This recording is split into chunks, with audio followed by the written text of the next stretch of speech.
दक्ष news, सामान्यांच्या हक्कासाठी नेहमी दक्ष.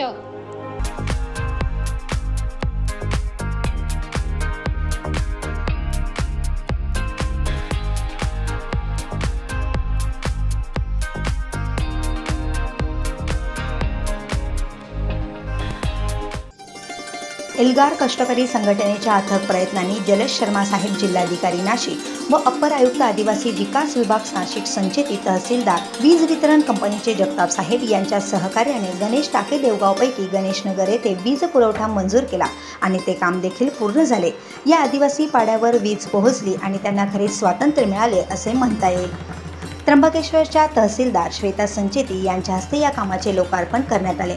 या कार्यक्रमाचे अध्यक्ष भगवान मध्ये, संस्थापक अध्यक्ष एल्गार कष्टकरी संघटना महाराष्ट्र हे होते.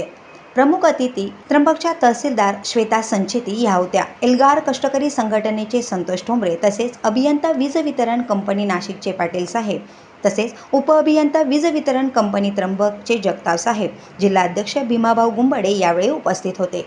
आज या आदिवासी पाड्यावर खऱ्या अर्थाने खरे स्वातंत्र्य मिळाले अशी भावना भगवान मध्ये यांनी यावेळी व्यक्त केली. पहिल्यांदा लक्षात ठेवा. आता त्यांचा जो फोटो असेल कोणी काढलेला मोबाईलमध्ये, तुमच्या मुलांना सांगतो तो मोठा करा आणि तुमच्या घरामध्ये आठवण म्हणून लावा. बरोबर, म्हणजे त्यांना कळायला पाहिजे आपल्या मुलांना की आमची आजी बांधली, आमची आई बांधली, माझी सासू बांधली. बरोबर, आणि म्हणून तहसीलदार मॅडम आली होती आमच्या गावात लाईट.